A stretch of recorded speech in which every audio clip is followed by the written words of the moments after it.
The man who destroyed Mira Halden's life walked back into it on Christmas Eve, not with an apology, but with a confession that turned 10 years of grief into a lie. She thought she'd buried him. She thought she'd moved on. But when Damon Varga appeared in that candlelit chapel, scarred and hollow-eyed, he brought the truth she never asked for. He didn't leave because he stopped loving her. He left to keep her breathing. Now she has to decide whether to forgive the ghost who made her a widow without the courtesy of a funeral, or tell him about the daughter he doesn't know exists. Follow this story to the end, hit that like button, and drop your city in the comments so I can see how far this tale travels. The chapel smelled like pine and old hymns. Mira Halden sat in the third pew from the back, right side, same spot she'd claimed every Christmas Eve for the past 4 years. The town's stone music hall had been converted into a multi-use space decades ago, and on nights like this, when candles lined the windowsills and the old pipe organ wheezed through carols, it almost felt sacred. Not church sacred, Mira had given up on that particular comfort, but sacred in the way quiet places become when you need them most.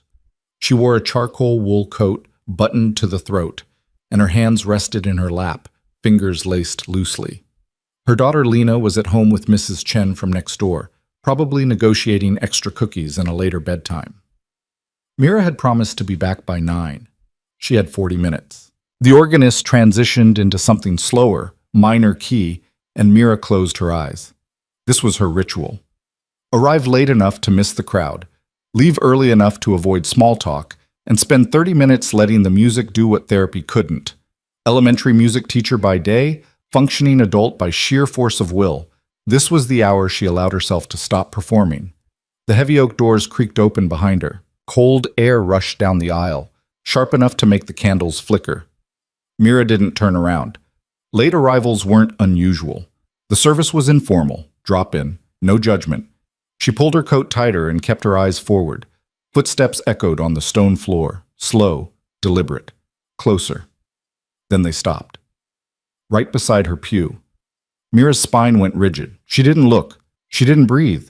Because some part of her, the part that still woke at 3 a.m., in a cold sweat, the part that checked locks twice and kept pepper spray in her purse, that part recognized the weight of the silence. Mira. Her name, spoken low and rough, like gravel over glass. 10 years dissolved. She turned her head slowly, and there he was. Damon Varga. Older, harder. A scar bisected his left eyebrow, faint but visible in the candlelight. His jaw was sharper, his cheekbones more pronounced, like someone had taken a chisel to the man she remembered and carved away everything soft. He wore a dark coat, expensive but worn, and his hands hung at his sides, no gloves, knuckles scarred. Mira's heart didn't race. It stopped, then restarted, violent and uneven. "No," she whispered. Damon's expression didn't change. "I need 5 minutes." "No!" Louder now. The organist missed a note, recovered. A few heads turned. "Please." Mira stood abruptly, grabbing her purse. Her legs felt disconnected from her body, but she moved anyway, stepping past him into the aisle. She didn't run. Running would mean he still had power. She walked, heels clicking on stone, each step measured and deliberate. She made it to the doors before his voice stopped her. "They were going to kill you." Mira's hand froze on the iron handle. "I didn't have a choice," Damon said, quieter now, but somehow louder in the vaulted space. "If I'd stayed, they would have used you to destroy me, and they would have enjoyed it." She didn't turn around. "Get out." "I left to keep you alive." "You left because you're a coward." Her voice cracked, and she hated herself for it.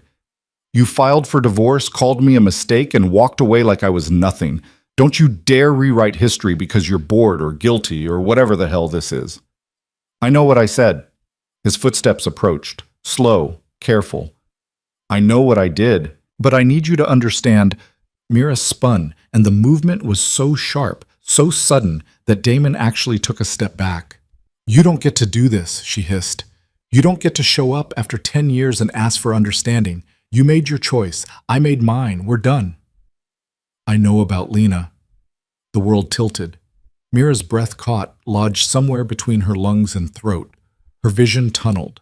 The candlelight became too bright, the air too thin. What? Damon's jaw tightened. I know you have a daughter, 9 years old, born in April. How? Mira's voice was barely audible. How do you know that? I've been keeping tabs. Not close, just enough to know you were safe. You've been watching me? Watching over you. There's a difference. Mira laughed, sharp and bitter. You think that makes it better? You think stalking me from a distance for a decade is some kind of twisted proof of love? I never stopped loving you. Don't. Mira's hand shot up, palm out, a physical barrier. Don't you dare say that to me. Damon exhaled slowly, and for the first time she saw something crack in his composure. His shoulders sagged, just slightly, his hands curled into loose fists, then released. You're right, he said quietly. I have no right. But I need to explain. There's nothing to explain. You left. I survived. End of story. Is Lena mine? The question hung in the air like smoke. Mira felt her nails dig into her palms. Her throat burned. She wanted to lie. She wanted to tell him Lena was someone else's, that he had no claim, no connection, no reason to stay. But the truth sat on her tongue, heavy and inevitable. Get out, she repeated. Mira, get out. Damon held her gaze for a long moment. Then, slowly, he nodded. He reached into his coat pocket, pulled out a card, and set it on the edge of the nearest pew. I'll be at the Rosewood Inn for the next 3 days, he said. If you want to talk, really talk, I'll be there. If you don't, I'll disappear again. For good this time. He walked past her, pushed through the doors, and vanished into the snow. Mira stood frozen, trembling, until the organist finished the carol and the last notes faded into silence. Then she grabbed the card, shoved it in her pocket, and walked out into the cold. The drive home was a blur. Mira gripped the steering wheel so hard her knuckles ached. Snow fell in fat, lazy flakes, coating the windshield faster than the wipers could clear them. She drove on autopilot, muscle memory navigating the familiar streets while her mind replayed the last 15 minutes on loop. I know about Lena. I never stopped loving you. They were going to kill you. Lies. All of it. Had to be. Except Damon Varga had never been a liar. Manipulative, yes. Ruthless, absolutely. But a liar? No. When he'd filed for divorce, he'd looked her in the eye and said, You were a mistake. I don't love you. I never did. No hesitation, no softness, just cold, clean precision. If he'd been lying then, what did that mean now? Mira pulled into the driveway of her small 2-bedroom rental. The porch light glowed warm and yellow. Inside, through the front window, she could see Mrs. Chen on the couch, knitting, and Lena curled up beside her with a book. Safe. Mira sat in the car for a full minute, breathing slowly, forcing her hands to unclench. Then she grabbed her purse, stepped out into the snow, and walked inside. Mama! Lena bounced off the couch, all elbows and energy. Mrs. Chen let me stay up because I promised to read 2 chapters of my book, and she said you'd be proud because it's above my grade level and… Breathe, sweetheart. Mira managed to smile, crouching down to meet Lena's eyes. Her daughter had dark curls that refused to be tamed, sharp green eyes, and a gap-toothed grin that could disarm world leaders. Did you finish your chapters? Yep, and I helped Mrs. Chen with her scarf. Well, I tried. Mostly I just tangled the yarn. Mrs. Chen chuckled, tucking her knitting into a canvas bag. She's a good girl, Mira. No trouble at all. The older woman paused, studying Mira's face with the kind of perception that came from raising 5 children and outliving 2 husbands. You all right, dear? You look pale. Just cold. Mira straightened, pulling off her coat. Thank you for staying late. Any time. Mrs. Chen patted Lena's head on her way to the door. Merry Christmas, you two. Merry Christmas, Mira and Lena chorused. The door clicked shut, and suddenly the house felt too quiet. Mama? Lena tilted her head, studying her with unsettling intensity. Did something happen? Mira's chest tightened. Why do you ask? You have your something happened face, like when the principal called about Jacob throwing paint. Smart. Too smart. Mira had always known Lena was sharp, but moments like this reminded her just how little she could hide. I'm fine, baby. Just tired. Mira kissed the top of Lena's head. Brush your teeth. It's late. Lena hesitated, clearly unconvinced, but she knew better than to push when Mira used that tone. Okay, but if you need to talk, I'm a very good listener. Mrs. Chen says I have an old soul. I know you do. Mira's voice softened. Now go. Teeth. Bed. Lena scampered off and Mira sank onto the couch, burying her face in her hands. Is Lena mine? She could still see the look in his eyes when he'd asked. Not demanding, not entitled, just raw. The card in her pocket felt like it was burning through the fabric. Mira pulled it out, stared at the plain white surface. No logo. Just a phone number and 2 words written in Damon's precise handwriting. I'm sorry. She should throw it away. She should call the police, report him for harassment, get a restraining order. She should protect her daughter from the man who'd once built an empire on violence and fear. Instead, she tucked the card into her wallet and went to tuck Lena into bed. Lena's room was small but warm. Walls painted pale yellow and covered in drawings of animals, sheet music, and a poster of a famous cellist Mira had taken her to see last spring. Lena sat cross-legged on her bed, hair still damp from brushing her teeth, wearing dinosaur pajamas that were getting too small. Mama, can I ask you something? Mira sat on the edge of the bed, smoothing the blankets. Always. Do I have a dad? The question landed like a fist to the gut. Mira kept her expression neutral, even as her heart tried to claw its way out of her chest. What makes you ask that? Lena shrugged, picking at a loose thread on her blanket. Emma's dad came to the winter concert, and Marcus's dad helped build the set for the school play. And I know you're my mom, and you're the best mom, but I was wondering if there's a dad somewhere, even if he's not around. Mira's throat tightened. She'd prepared for this conversation. She'd rehearsed answers in the mirror, consulted parenting books, even talked to her therapist. But nothing had prepared her for the calm, matter-of-fact way Lena asked. No tears, no drama, just curiosity. You do have a dad, Mira said carefully, but he's not part of our lives right now. Why not? It's complicated. Lena wrinkled her nose. That's what adults say when they don't want to explain. Mira exhaled a soft laugh despite herself. You're right. Okay.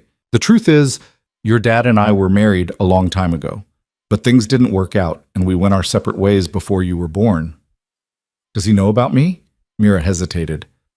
Until tonight, the answer had been no. Now? He does now. Lena's eyes widened. Did you tell him today? Not exactly. He found out another way. Is that why you have your something happened face? Yeah, baby, that's why. Lena processed this, her expression serious in that unnervingly adult way she sometimes got. Do you think he'd want to meet me? Mira's breath caught. I don't know, maybe. Would you want to meet him? Lena considered this, chewing her bottom lip. I don't know either. I mean, I'm curious, but also, what if he's mean or boring? Or what if he doesn't like me? Anyone who doesn't like you is an idiot, Mira said fiercely, pulling Lena into a hug. You're smart, funny, brave, and kind. If he can't see that, it's his loss. Lena squeezed back, her small arms surprisingly strong. You're a little biased, Mama. Completely biased, proudly biased. They stayed like that for a moment, Mira breathing in the scent of strawberry shampoo and laundry detergent, trying to memorize the feeling of Lena fitting perfectly in her arms. She wouldn't always be this small, wouldn't always need her mother to chase away the big questions. Okay, Lena said, pulling back. If he wants to meet me, I'll think about it, but only if you say it's safe, and only if he's nice to you. Because you're my favorite person, and nobody gets to be mean to you. Mira's eyes stung. Deal. Good. Lena flopped back onto her pillow, yawning. Can we have pancakes tomorrow? Absolutely. With chocolate chips? Don't push your luck. Lena grinned, and Mira kissed her forehead, turned off the light, and closed the door most of the way. Then she walked to the kitchen, poured herself a glass of wine she didn't want, and stared at Damon's card until the words blurred. She didn't sleep. At 2 a.m., Mira gave up, threw on a robe, and padded into the living room. The house was silent except for the hum of the refrigerator and the occasional creak of old pipes. She curled up on the couch with a blanket and a notebook, the same one she used to sketch lesson plans and grocery lists. Instead, she wrote, Timeline, Met Damon, June 2013, charity gala. I was playing violin for the event. He bought me a drink afterward. Said I played like I was trying to break something. Married, April 2014, City Hall, no family, just us and a judge who looked bored. Divorced, September 2015. He filed. Said I was a mistake, didn't contest, didn't fight, just signed and walked away. Lena born, April 2016. Didn't tell him, didn't know how, didn't want to. Mira stared at the list, then added, tonight. He claims he left to protect me. Claims rivals were hunting him. Claims I was leverage. Question, is he lying? Follow-up question, does it matter? She underlined the last question 3 times because that was the real problem, wasn't it? Even if Damon was telling the truth, even if he'd genuinely sacrificed their marriage to keep her safe, what did that change?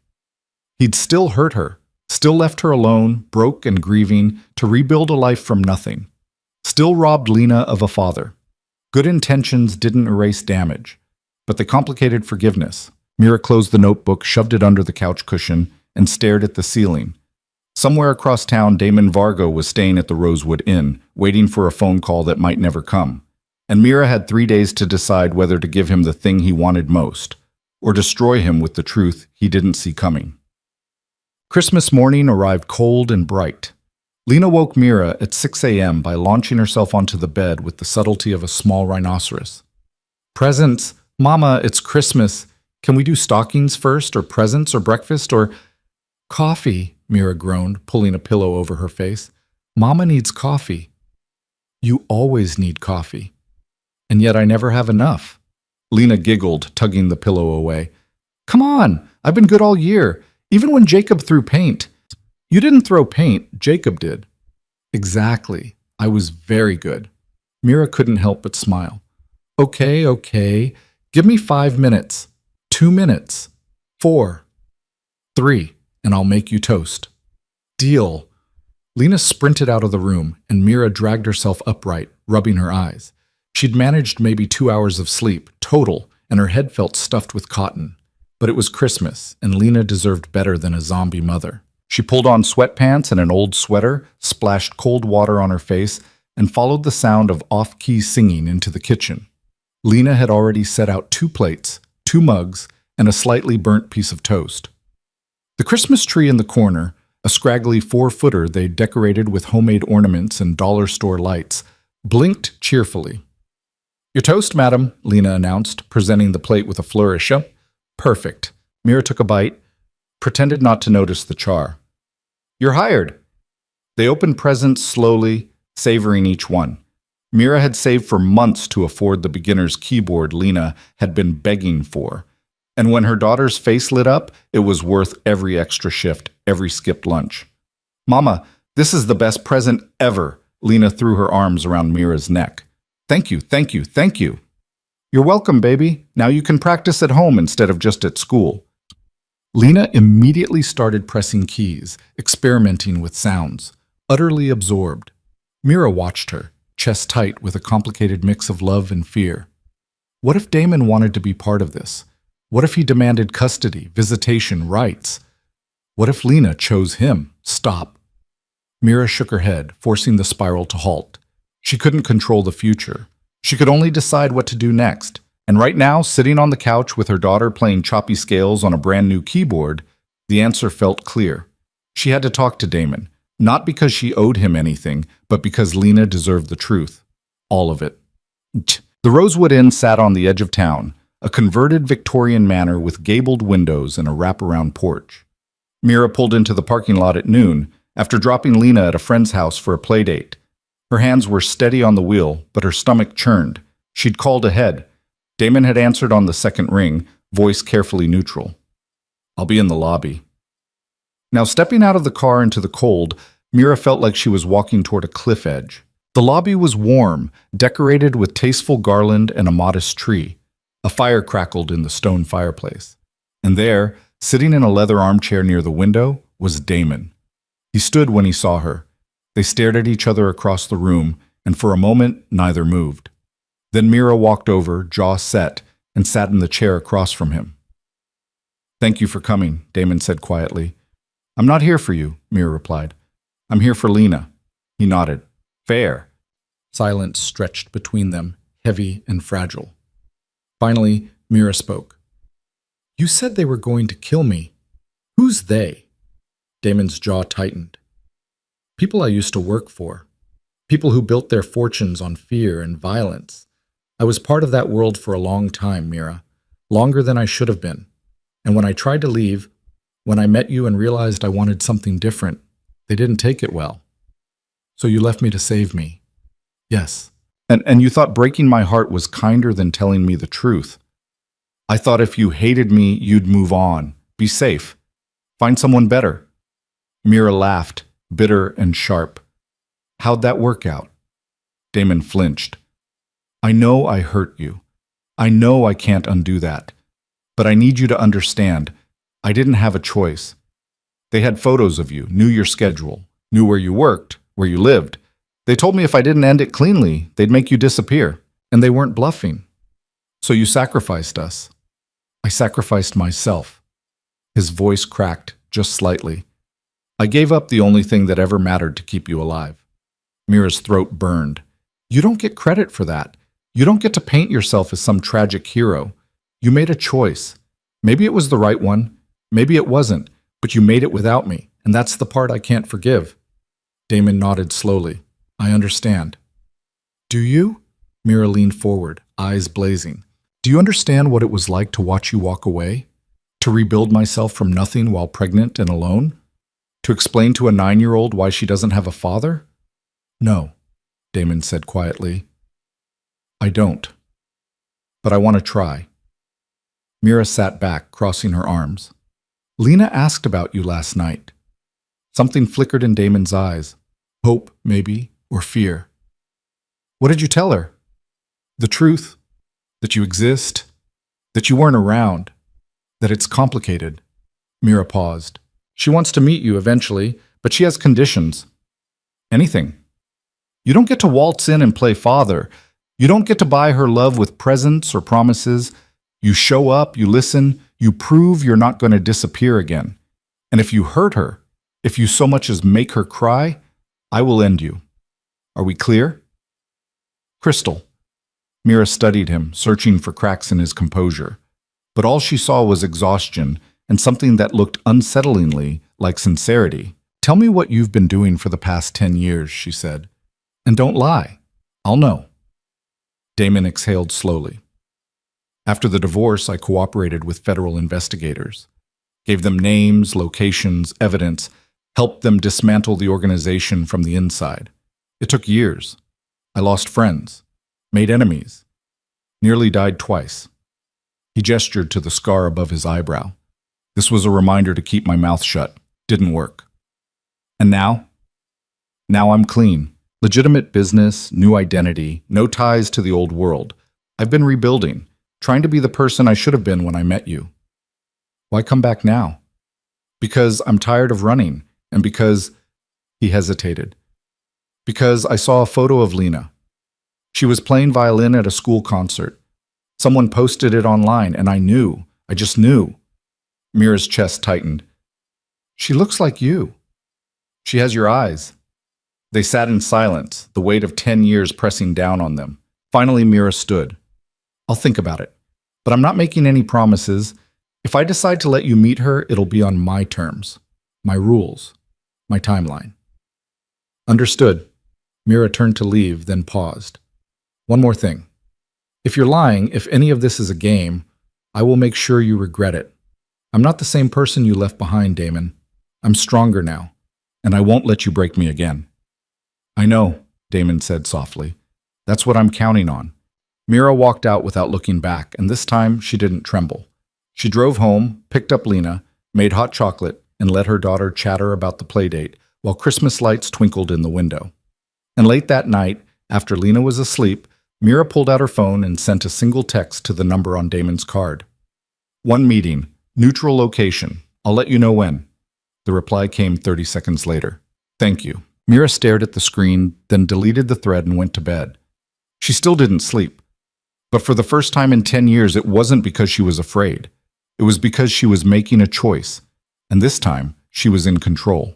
3 days passed before Mira sent the address. She chose the old bookshop on Maple Street, the one that had been sitting empty for 2 years, windows dusty and a faded for lease sign crooked in the door. It wasn't neutral, exactly.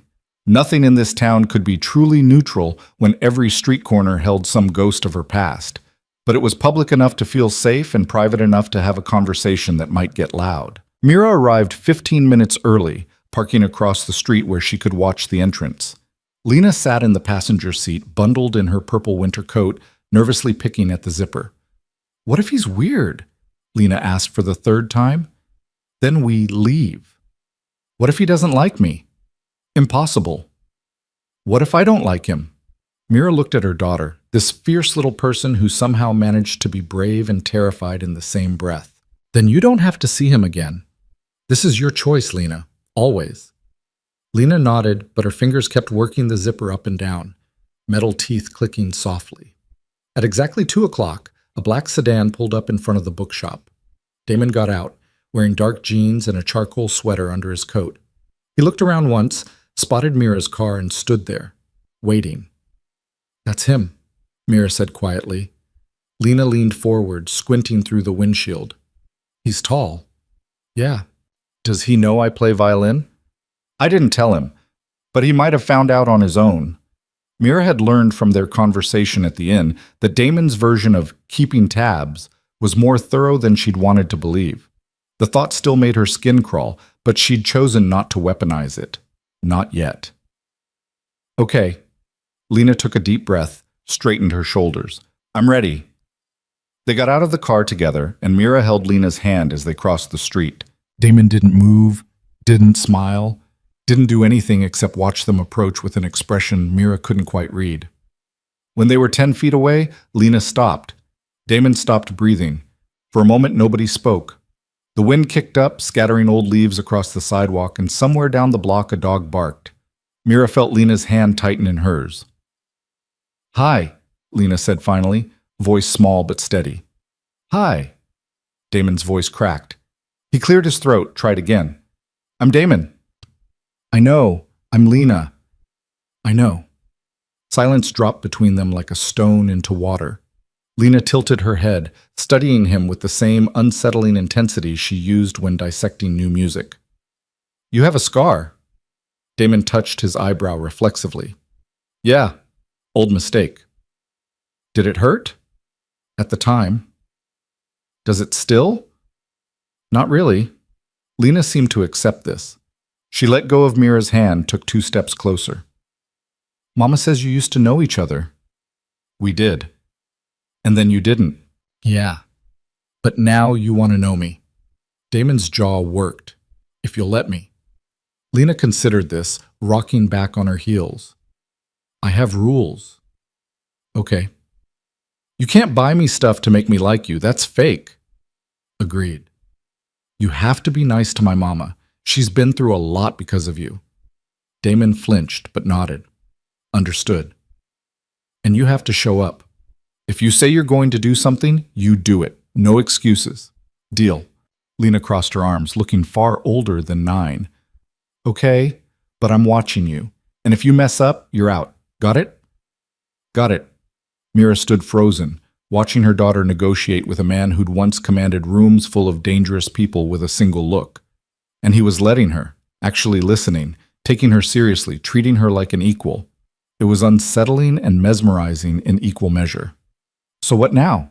Lena asked, glancing at Mira. "Now we talk," Mira said, "inside where it's warmer." Damon pulled out a key, unlocked the bookshop door.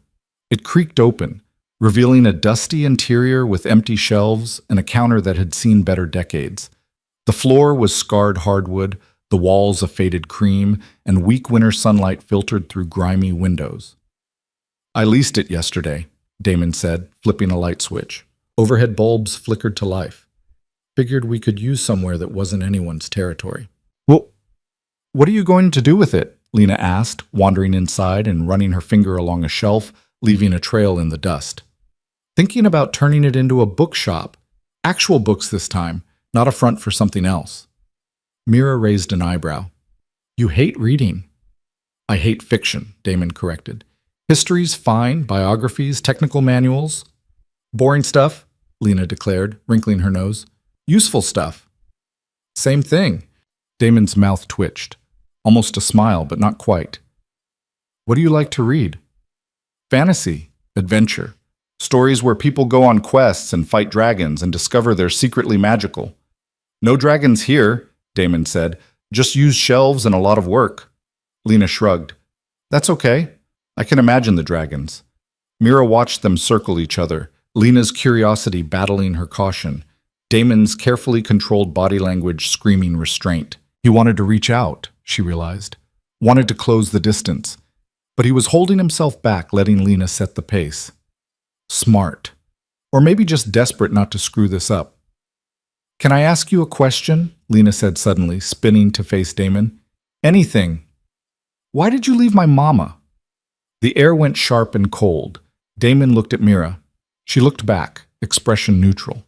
This was his test, and she wasn't going to save him. I left because I thought it would keep her safe, Damon said carefully, gaze dropping to Lena. People I used to work with were dangerous. They wanted to hurt me by hurting her, so I made her believe I didn't care, and I walked away. That's stupid, Lena said flatly. Yeah, it was. You should have just told her the truth. I know. Adults always think they're protecting people by lying, but lying just makes things worse. Damon exhaled slowly. You're right. I know I am. Lena crossed her arms. So if you're going to be around now, no more lying, even if you think it's for a good reason. No more lying, Damon agreed. Good. Lena wandered over to the window, peering out at the street. This place is kind of sad. Yeah. But it could be cool, if you fix it up. That's the plan. Can I help? Damon glanced at Mira again, and she gave the tiniest nod. If your mom says it's okay, then yeah, you can help. Lena's face lit up, and Mira's chest tightened. It was just a bookshop, just an afternoon, but watching her daughter's guard start to lower, seeing the tentative hope creeping into her expression, it felt dangerous, because hope could be weaponized, and Mira wasn't sure she trusted Damon not to break it. The first hour was stiff and awkward. Damon showed them around the space, pointing out the water damage in one corner, the electrical outlets that didn't work, the shelves that would need reinforcing. Lena asked 1,000 questions, some practical, some absurd, and Damon answered each one with the kind of patience Mira hadn't known he possessed. When Lena asked if they could put a reading nook in the corner with pillows and fairy lights, Damon said yes without hesitation. When she asked if the store could have a cat, he said he'd think about it. When she asked what his favorite book was, he paused for a long time before admitting he didn't have one. That's tragic, Lena announced. We have to fix that. How? I'll make you a list. You have to read at least 3 and tell me which one you like best. Deal. Mira leaned against the counter, arms crossed, watching this bizarre negotiation unfold. Damon was trying so hard it was almost painful, and Lena, for all her rules and conditions, was starting to soften, just slightly, just enough to be terrifying. Can we get lunch? Lena asked eventually, flopping dramatically onto the dusty floor. I'm starving. There's a diner 2 blocks over, Mira said. If that's okay with everyone. Damon nodded. I'll drive. We'll follow you, Mira corrected. Separate cars. He didn't argue. The diner was one of those timeless places that looked exactly the same as it had 20 years ago. Red vinyl booths, checkered floors, a jukebox in the corner that still played actual records. They slid into a booth near the window, Lena on Mira's side, Damon across from them. A waitress with gray hair and a name tag that said Dolores appeared with menus and coffee. What can I get you folks? Grilled cheese and fries, Lena said immediately. Cobb salad, Mira added. Damon glanced at the menu briefly. Burger, medium rare. Dolores scribbled the order, refilled Mira's coffee without asking, and disappeared. Lena pulled out a small notebook from her coat pocket and a pencil. Okay, I'm making your reading list. Right now? Damon asked. You said you'd read 3 books. I'm holding you to it. Fair enough. Lena wrote in careful, looping handwriting, tongue poking out in concentration. Mira sipped her coffee and tried not to stare at Damon, who was watching Lena like she might vanish if he blinked. Done. Lena tore out the page and slid it across the table. These are my top 3. You have to read them in order and tell me what you think. Damon picked up the paper, read the titles. These are kids' books. So, they're good. I'm 42. And good stories don't have age limits. Mira bit back a smile. She's got you there. Damon folded the paper carefully and tucked it into his wallet. Okay, I'll read them. Promise? Promise. Lena looked satisfied. She pulled out colored pencils and started sketching on a fresh page, humming tunelessly. The food arrived and they ate in relative silence. Lena demolished her grilled cheese, stole 3 of Mira's tomatoes, and convinced Damon to share his fries. Mira watched them fall into an easy rhythm. Lena chattering about school, her friends, the upcoming recital, and Damon listening with the focus of someone trying to memorize every word. Do you play any instruments? Lena asked around a mouthful of fries. No? Can you sing? Badly, Lena giggled. Mama says everyone can sing, just not everyone should do it in public. Your mama's smart. I know. Lena beamed at Mira, then turned back to Damon. What do you do, like for work? Right now, I consult. Help businesses clean up their operations, make them more efficient. That sounds boring. It is. Then why do you do it? Damon paused, choosing his words carefully. Because I used to do work that was exciting and dangerous and wrong. Now I'm trying to do work that's boring and safe and right. Lena absorbed this, nodding slowly. That makes sense. Mama says growing up is about making better choices, even when they're harder. Your mama's right. She usually is. Mira's throat tightened. She wanted to interrupt, redirect, build walls between her daughter and this man who'd once destroyed her. But Lena was happy, relaxed, laughing at Damon's dry humor and asking questions without fear. And Mira realized with a sinking feeling that she couldn't protect Lena from this. Because Lena didn't want to be protected. She wanted to know her father. After lunch, they returned to the bookshop. Damon had brought cleaning supplies, and Lena threw herself into scrubbing shelves with the enthusiasm of someone who'd never had to clean professionally. Mira worked on the windows, wiping away years of grime while Damon tackled the floor. They didn't talk much, just worked, the silence comfortable in a way that surprised Mira. At one point, Lena disappeared into what used to be the back office and emerged with an old ledger, pages yellowed and brittle. Look! She held it up triumphantly. It's from 1987. Someone kept records of every book they sold. Damon crossed the room, peering over her shoulder. That's detailed. It's beautiful. Lena traced a finger down the columns. They wrote little notes next to some of the titles, like Mrs. Chen Loves Mysteries and Tommy's Birthday Gift. Personal touches, Mira said softly. That's how you build loyalty. Can we do that? Lena looked up at Damon. When you open the store, can we keep records like this? If you want, I do. It makes it feel like the books matter, like they're going to people who care. Damon crouched down to Lena's level. You're right. That's exactly what we should do. Lena grinned, and for a second Mira saw Damon's smile reflected in her daughter's face, the same sharp edge, the same intensity. It was like looking at a photograph that had been torn in half and suddenly pieced back together. They stayed until the light started fading, until Lena's energy finally flagged, and she yawned 3 times in 5 minutes. Time to go, Mira announced, setting down her rag. Lena protested weakly, but she was drooping, exhaustion catching up. Damon walked them to the door. Thank you, he said quietly, looking at Mira. For this. Don't thank me yet. We're not done figuring this out. I know.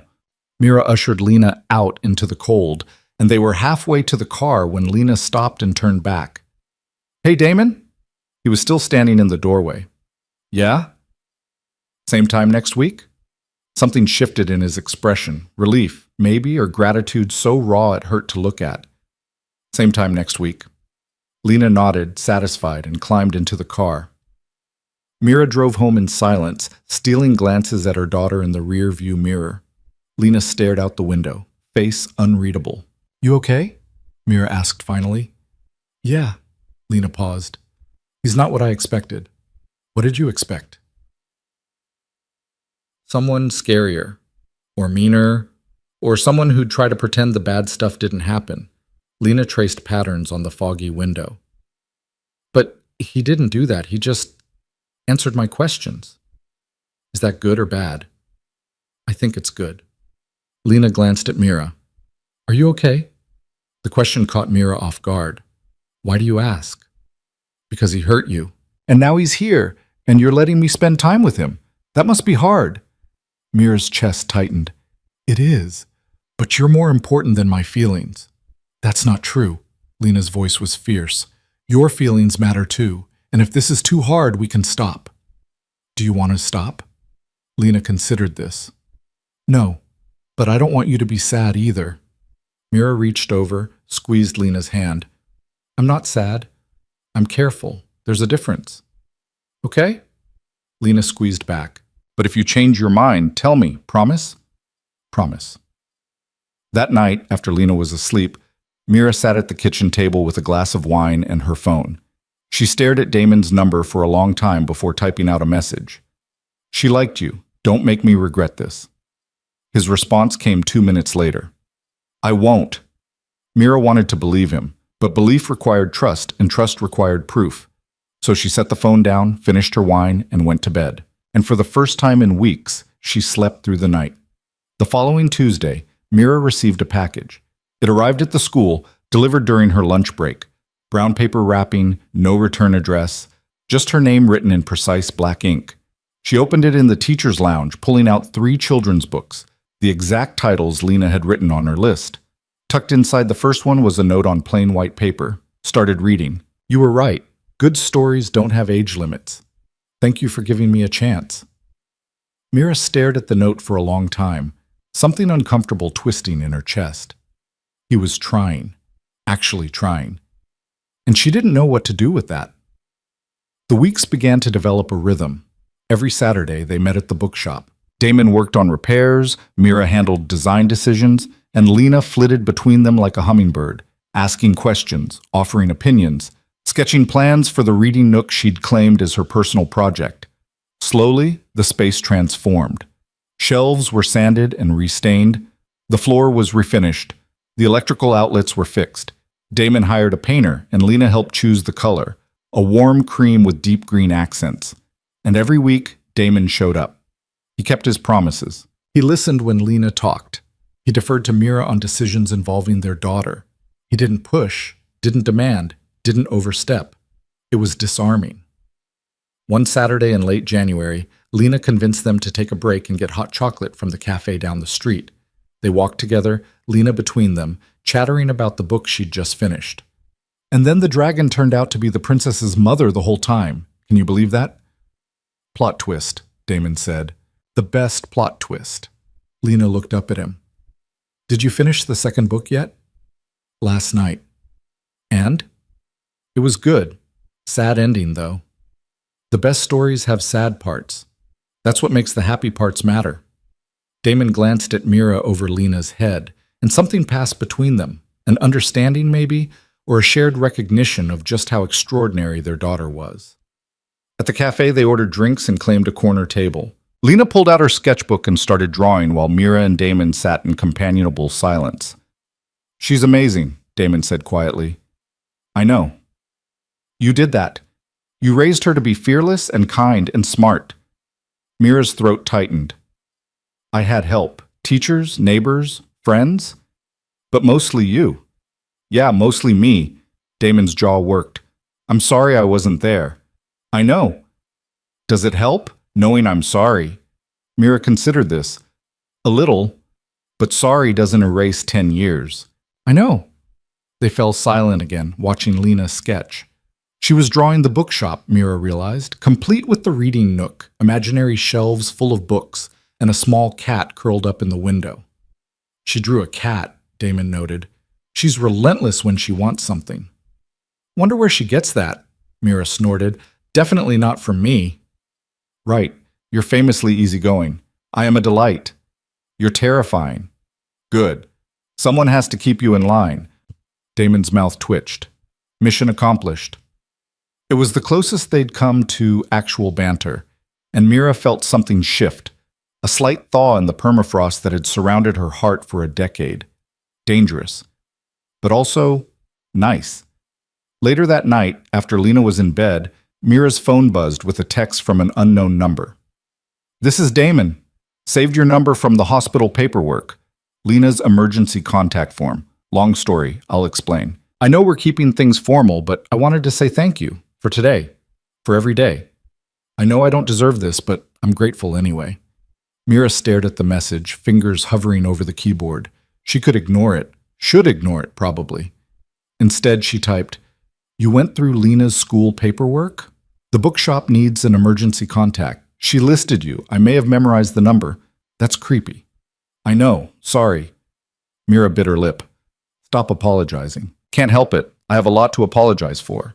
"Then make a list. Get it out of your system, and then move on." A pause. Then, "Already did. List is 47 items long." Despite herself, Mira smiled. "Of course it is. I'm very thorough. I remember." Another pause. Longer this time. "I'll let you go. But thank you. For everything." Mira set the phone down without responding, but she didn't delete his number. And when she went to bed, she fell asleep thinking about the way he'd looked at Lena in the cafe, like she was the answer to a question he'd been asking his whole life. February arrived cold and bitter. The bookshop was nearly finished, and Damon had started ordering inventory, carefully curated selections based on Lena's recommendations and Mira's input. The reading nook was complete, outfitted with oversized pillows, string lights, and a small bookshelf just for children's titles. Lena had claimed it immediately, declaring it her official headquarters. One Saturday, while Mira was organizing the front counter and Lena was arranging books by color in her nook, Damon approached with a folder. "I need to tell you something," he said quietly. Mira looked up, instantly alert. "What?" "I'm testifying, next month, federal case against some of the people I used to work with. It's the last piece. After this, I'm done." Mira's stomach dropped. "Is it dangerous?" "It could be. That's why I'm telling you now. In case something happens, I want you to know." "Don't!" Mira's voice was sharp. "Don't do the noble sacrifice speech. If this is dangerous, you need protection, lawyers, security." "I have all that." "Then why tell me?" "Because if something goes wrong, I need you to know I didn't disappear by choice. Not this time." Damon glanced at Lena, who was absorbed in her work. "And I need you to tell her I tried, that I wanted to be here." Mira's hands clenched. "You're not going to die." "Probably not, but I've learned not to make promises I can't keep." "Then don't testify." "I have to. It's the only way to make sure they can't come after you or Lena. Once they're locked up, it's over. We're free." Mira wanted to scream at him, wanted to tell him that freedom wasn't worth his life, that Lena needed him, that she stopped herself, because she couldn't finish that thought. Not yet. "When?" she asked instead. "March 15th. That's 6 weeks." "Yeah." "And after?" "After. I come back, if they'll have me." Mira looked at him, really looked, and saw the truth. He was scared, not of testifying, but of losing this, losing them. "We'll be here," she said quietly, "but you better come back." "I will." "Promise me." Damon held her gaze. "I promise." And for the first time, Mira believed him. The last week of February hit like a fist. Temperatures dropped below zero, pipes froze across town, and the school district called 2 snow days in a row. Mira spent those days at home with Lena, baking cookies they didn't need and watching movies they'd already seen, trying to ignore the knot of anxiety that had taken up residence in her chest. March 15th was 17 days away. She hadn't told Lena about the testimony. Damon had asked her not to, said there was no point worrying a 9-year-old about things she couldn't control. Mira had agreed, but the secret sat heavy in her stomach, turning every conversation with her daughter into a minefield. On the 3rd day of being snowed in, Lena looked up from her hot chocolate and said, "Something's wrong with Damon." Mira's hand froze halfway to her coffee mug. "What makes you say that?" "He's been texting me more. Like, a lot more. And the messages are weird." Weird how?" Lena pulled out her phone, scrolled through. "Look, make sure you practice your scales every day, even when you don't feel like it. And Your mom is the strongest person I've ever met. Don't forget that. And this morning he sent me a whole paragraph about finishing what you start and keeping promises. Mira's throat tightened. Maybe he's just being encouraging. Mama, Lena fixed her with that unnervingly direct stare. I'm 9, not stupid. Is he sick? No. Is he leaving? No, he's just dealing with some work stuff. It's complicated. Lena set down her phone, crossed her arms. You're doing the thing again, where you protect me by not telling me the truth. Mira exhaled slowly. You're right. I'm sorry. So what's actually happening? There was no good way to do this, no script that made it easier. Mira set down her coffee, turned to face Lena fully. Damon has to testify in a court case next month. It's related to his old life, the dangerous work he used to do. He's helping put some bad people in prison. Lena processed this, her expression cycling through confusion, fear, and then something that looked almost like pride. That's brave. It is. But it's also dangerous. It could be. He has protection, though. Lawyers, security. He's being careful. Is that why he's texting me all that stuff? Because he's scared he won't come back? Mira wanted to lie. Wanted to smooth it over, make it smaller, less frightening. But Lena had asked for truth, and she deserved it. Yeah, I think he's trying to say things he might not get another chance to say. Lena was quiet for a long moment, staring into her hot chocolate. Then she stood abruptly, grabbed her phone, and walked to her room. Mira let her go. Sometimes people needed space to process, even 9-year-olds. 20 minutes later, Lena emerged with red eyes and a determined expression. I want to see him, she said. We're seeing him Saturday, at the bookshop. No, I mean now, today, before he has to go testify. Lena, the roads are terrible. We're not supposed to drive unless it's an emergency. This is an emergency. Mira looked at her daughter, at the fear and fierce determination warring in her small face, and made a decision. Get your coat. The drive to Damon's apartment took 40 minutes instead of the usual 15. The roads were slick with black ice, and twice Mira's tires lost traction on turns. But she drove carefully, knuckles white on the steering wheel, and eventually they pulled up in front of a modest building on the east side of town. Mira had never been here, didn't know where Damon lived, had never asked. But he'd included the address on Lena's emergency contact form, and Mira had memorized it without meaning to. They climbed out of the car, boots crunching on frozen snow, and Lena led the way to the front door like she'd done this 1,000 times. How do you know which apartment? Mira asked. He told me, 3B, 3rd floor. Of course he had. They climbed 3 flights of narrow stairs, and Lena knocked on the door marked 3B. Hard, insistent. Footsteps. A pause. Then the door swung open, and Damon stood there in sweatpants and an old t-shirt, hair disheveled, barefoot. He stared at them like they were hallucinations. What are you doing here? Can we come in? Lena asked, already pushing past him. Damon stepped aside automatically, looking at Mira with a question in his eyes. She just shrugged, following Lena inside. The apartment was small and sparse. A couch, a coffee table stacked with books, a kitchen barely big enough for one person. No art on the walls, no personal touches. It looked like a place someone stayed temporarily, not somewhere they lived. Lena planted herself in the middle of the living room, hands on her hips. You're being dramatic, she announced. Damon blinked. Excuse me? All those texts about keeping promises and being strong and finishing what you start. You're acting like you're going to die. I'm not going to die. Then stop texting me like you are. It's freaking me out. Damon's expression shifted, surprise, then something almost like shame. I didn't mean to scare you. Well, you did, and Mama says you're testifying against bad people, which is brave but also dangerous, and I decided I'm not okay with you doing that without telling me yourself. Damon glanced at Mira, who leaned against the doorframe, arms crossed. She has a point, Mira said. You can't send cryptic messages and expect a kid not to panic. I wasn't trying to be cryptic. I was trying to... He stopped, rubbed his face. I don't know what I was trying to do. You were trying to say goodbye, Lena said quietly. Just in case. The silence that followed was heavy enough to crush bones. Damon crouched down, meeting Lena's eyes. You're right, I was, but not because I think I'm going to die, because I've learned that life is unpredictable, and I don't want to leave things unsaid. So say them now, while I'm here." Damon took a breath, and Mira watched something crack open in his chest.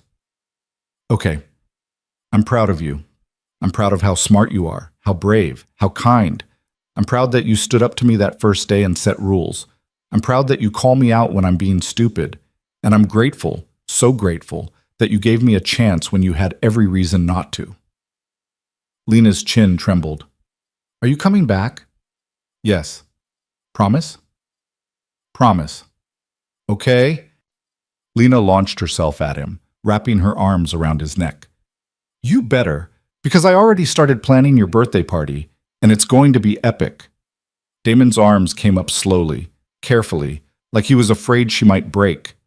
He held her like she was made of glass and starlight, and when he closed his eyes, Mira saw a tear slide down his cheek. She looked away, giving them privacy, and walked to the window. Outside, snow continued to fall, blanketing the world in white.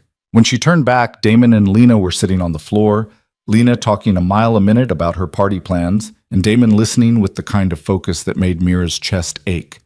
She'd spent 10 years hating this man, 10 years building walls, protecting herself, making sure he could never hurt her again.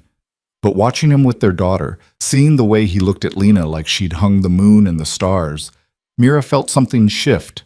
Not forgiveness, not yet, but maybe the beginning of it. They stayed for 2 hours. Damon made grilled cheese for lunch, and Lena convinced him to show her his book collection. He had an entire shelf dedicated to the titles she'd recommended, each one dog-eared and annotated.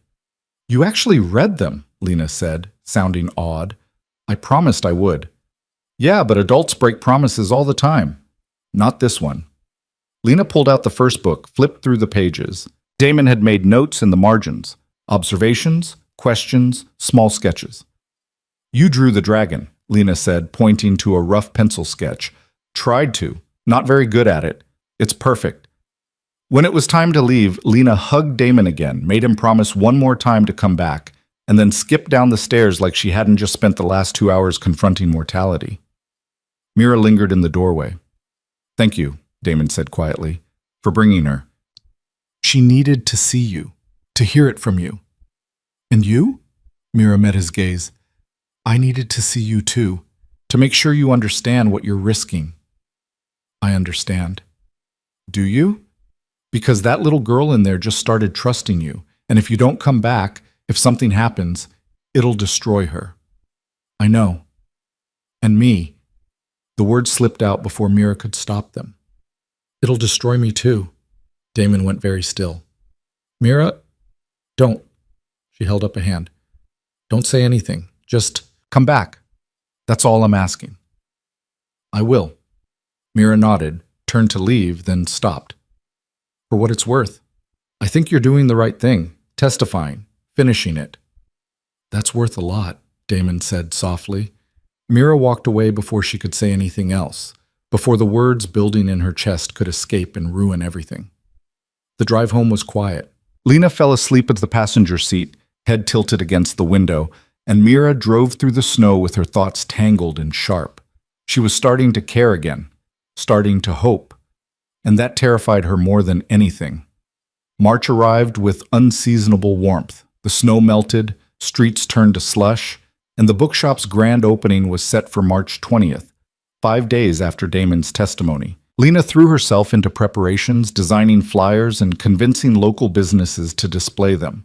Damon worked longer hours, finalizing inventory and setting up the register system. And Mira found herself at the shop more often than not, organizing shelves and pretending she wasn't counting down the days. 12 days until testimony. 10 days. 7. On March 10th, Damon called a meeting at the bookshop. Mira and Lena arrived to find him standing behind the counter, looking more serious than she'd ever seen him. "I need to go away for a few days," he said without preamble. "Prep meetings with the lawyers, security briefings. I leave tomorrow." Lena's face fell. "How long?" 4 days. I'll be back the night before I testify." "That's cutting it close." "I know, but I wanted to see you both before I left. And I wanted to give you this." He pulled out a set of keys, slid them across the counter to Mira. "These are for the shop. If something happens, if I don't come back, it's yours. Both of you. The lease is paid through the end of the year, and there's enough in the business account to keep it running for at least 6 months. Mira stared at the keys. You're not going to need a backup plan. Probably not, but I want you to have them anyway. This is too much. It's not enough. It'll never be enough. Damon's voice cracked slightly. But it's what I have to give. Lena grabbed the keys, held them tight. You're coming back, so we're just going to hold on to these until you do, and then you can open the shop yourself. Deal? Deal. They spent the rest of the afternoon together, not talking about the testimony or the risks or the uncertainty, just working side by side, putting final touches on the displays, arranging the reading nook, testing the lights. At closing time, Lena hugged Damon and made him pinky swear to text her every day he was gone. Every day, she insisted, even if it's just an emoji. Even if it's just an emoji, Damon agreed. Then it was Mira and Damon alone in the shop, the lights dim, the street outside quiet. I don't know how to do this, Mira said finally. Do what? Watch you leave. Again. Damon stepped closer, stopped just short of touching her. It's different this time. Is it? Last time I left because I was a coward who thought sacrifice meant silence. This time I'm leaving because I'm trying to be brave enough to finish what I started, so we can have a future. All of us. Mira looked up at him, and the distance between them felt impossibly small and infinitely wide at the same time. If you don't come back, I will. You can't promise that. Watch me. And then, before Mira could stop herself, she reached up and pulled him down into a kiss. It was brief, desperate, tasting like fear and hope, and 10 years of unfinished business. When she pulled back, Damon looked stunned. What was that for? He asked, voice rough. Insurance. So you have something to come back to. Mira, go, before I change my mind about letting you. Damon hesitated, then nodded. He grabbed his coat, headed for the door, and paused with his hand on the handle. I love you. I never stopped. Mira's breath caught, but before she could respond, he was gone. She stood alone in the bookshop, fingers pressed to her lips, and wondered what the hell she'd just done. The next 4 days crawled by like wounded animals. Damon texted Lena every morning, sometimes just a thumbs-up emoji, sometimes a photo of terrible hotel coffee. Once, a blurry picture of a lawyer's conference room with the caption, "Very exciting stuff." Lena responded with updates about school, sketches of the bookshop, and increasingly creative threats about what would happen if he didn't come back. Mira didn't text him at all. She wanted to. Wanted to check in, make sure he was okay, ask if the lawyers were confident. But every time she picked up her phone, the words wouldn't come. Because texting felt too casual for what was happening between them, and calling felt too intimate. So she said nothing and hated herself for it. On March 14th, the night before the testimony, Mira's phone rang at 11 p.m. Damon? She answered on the third ring. You're supposed to be sleeping. Can't. Nervous? Terrified. Mira pulled her blanket tighter around her shoulders. You're going to be fine. You don't know that. I know you. You don't run from things anymore. I ran from you for 10 years, and you came back. That's what matters. Silence on the line, heavy with things unsaid. About the other night, Damon started. When you... Don't. Not now. We can talk about it when you get back. Okay. He sounded relieved. Okay. They stayed on the line for another minute, neither speaking, just breathing together across the distance. I should let you go, Damon said finally. Yeah. Mira? Yeah? Thank you. For everything. Come back, she whispered. That's all the thanks I need. I will. The line went dead, and Mira sat in the dark, phone clutched in her hand, and prayed to whatever might be listening. March 15th arrived gray and cold. Mira sent Lena to school, then called in sick to work. She couldn't teach, couldn't focus, couldn't do anything except pace her living room and check her phone every 3 minutes. Damon had said the testimony would start at 9. It was now 9:47. No messages, no updates.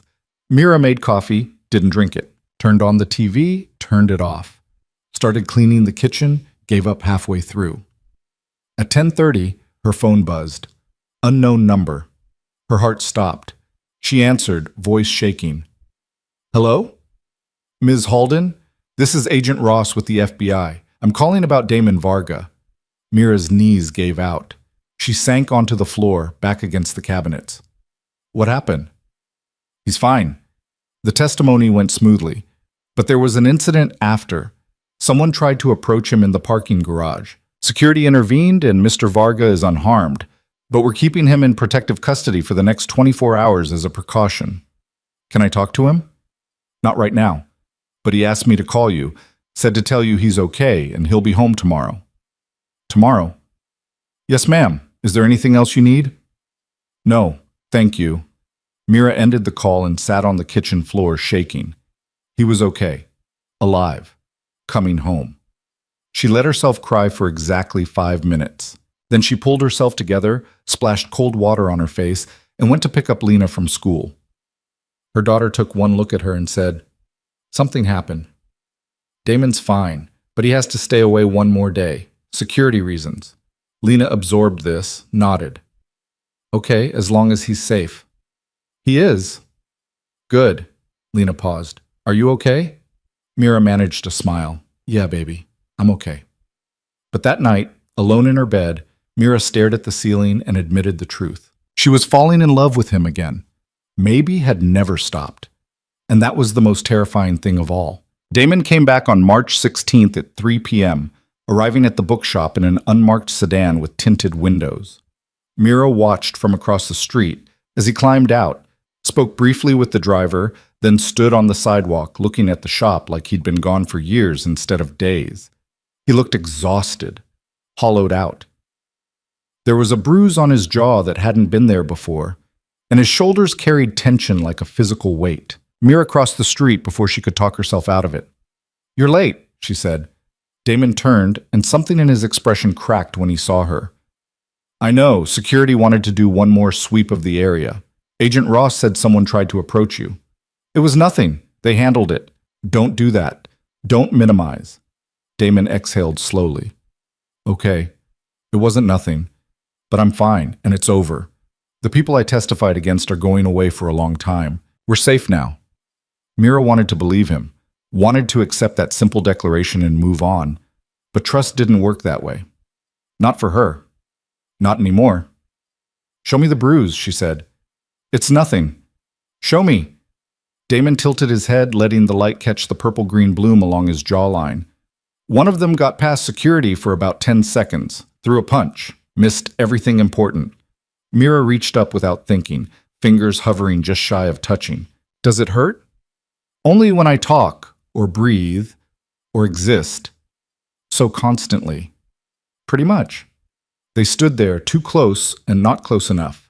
The space between them charged with everything they hadn't said. "Lena's going to lose her mind when she sees you," Mira said finally, dropping her hand. "Good lose her mind or bad?" "Both, probably. She's been planning your welcome home party for 3 days." "There's a party? You thought there wouldn't be?" Damon's mouth twitched. "I was hoping for low-key." "You have met our daughter, right?" The word slipped out before Mira could catch it. "Our daughter, not my daughter, not Lena." Our Damon heard it too. She saw the way his breathing changed, the way his eyes went bright and dangerous. "Say that again," he said quietly. "What?" "Our daughter." Mira's throat tightened. "That's what she is, isn't she?" Yeah, she is." Before either of them could say anything else, a car horn blared down the street. Mrs. Chen's ancient station wagon pulled up, and Lena burst out of the passenger side before the vehicle even came to a complete stop. "You're back!" She sprinted toward them, backpack bouncing, hair flying. "You're actually back!" Damon crouched down just in time to catch her, and Lena slammed into him hard enough to knock him back a step. He held on tight, face buried in her hair, and Mira saw his shoulders shake. Mrs. Chen approached more slowly, giving Mira a knowing look. "I picked her up from school like you asked. She's been vibrating since lunch." "Thank you," Mira said. "I owe you." "Nonsense, this is better than my soaps." Mrs. Chen patted Mira's arm, then headed back to her car. "I'll leave you 3 alone. Call if you need anything." The station wagon rattled away, and Lena finally pulled back from Damon, hands on his shoulders, scrutinizing him like a tiny inspector. You have a bruise, she announced. I do. Did you win the fight? Wasn't much of a fight, more of a brief disagreement. Did you punch back? Security handled it. Lena seemed satisfied with this. Good, because I don't want you getting hurt. We have a bookshop to open. Speaking of which, Damon pulled the keys from his pocket, the ones he'd given Mira. I believe these are yours now. Nope. Lena pushed them back toward him. We're just holding them. You're opening this place yourself. That was the deal. I'm pretty sure the deal was I had to come back, which I did. The deal included you being alive and unbruised. You're alive, but definitely bruised. So we're renegotiating. Damon looked at Mira, eyebrows raised. Is she always like this? You have no idea, Mira said. I'm going to be a lawyer when I grow up, Lena declared, and I'm going to destroy people in court. I believe it.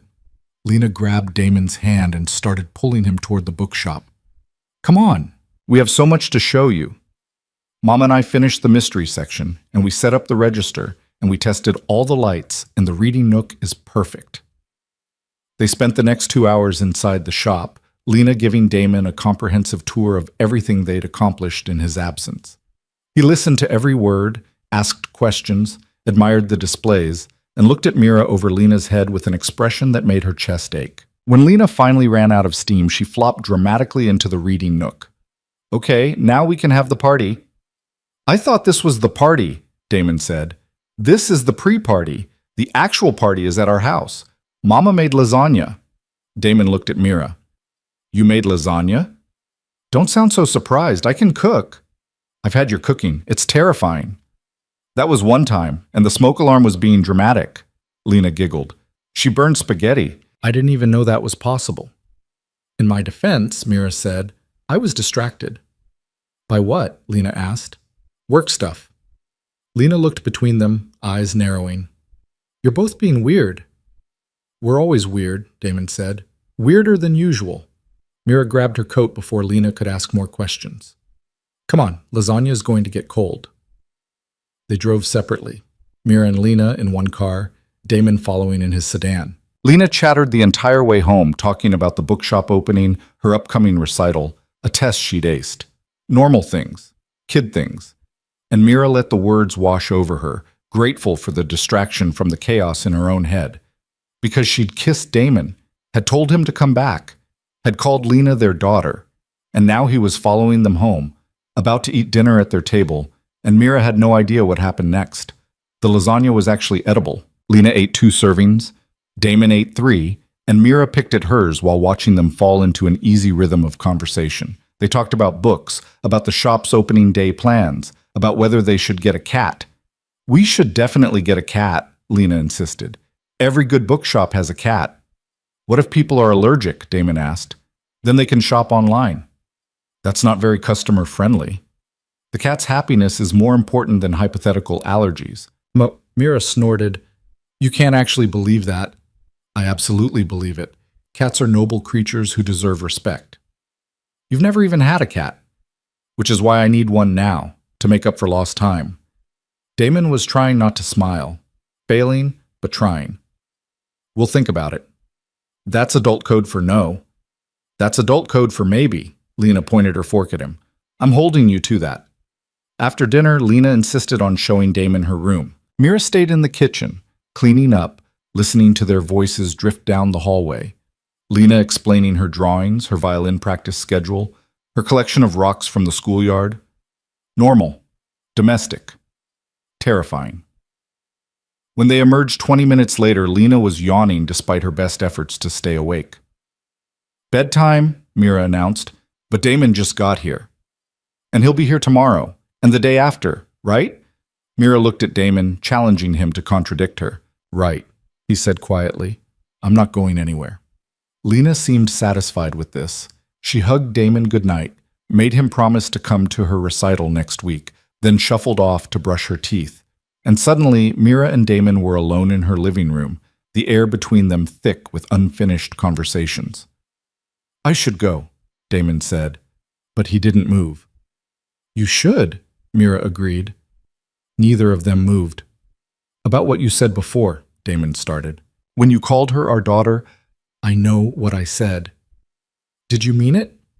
Mira looked at him, really looked, at the bruise on his jaw, the exhaustion in his eyes, the way he stood in her living room like he was afraid to take up too much space.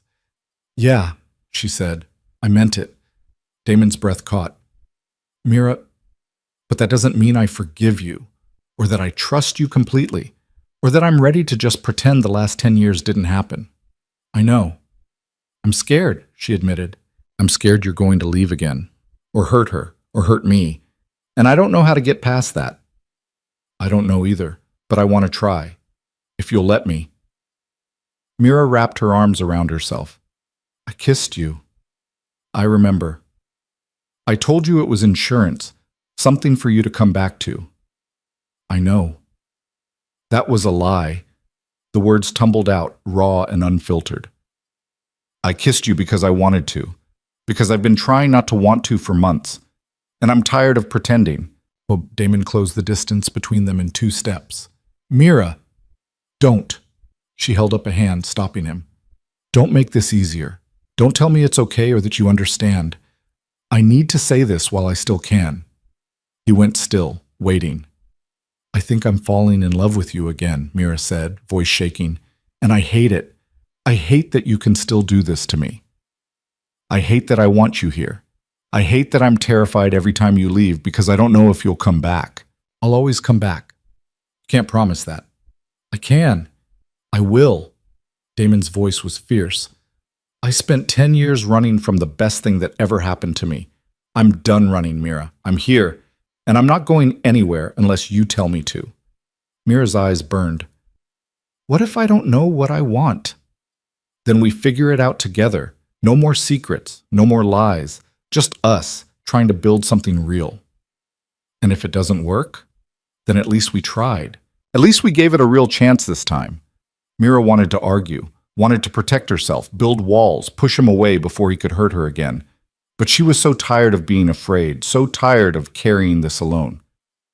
Okay, she whispered. Okay?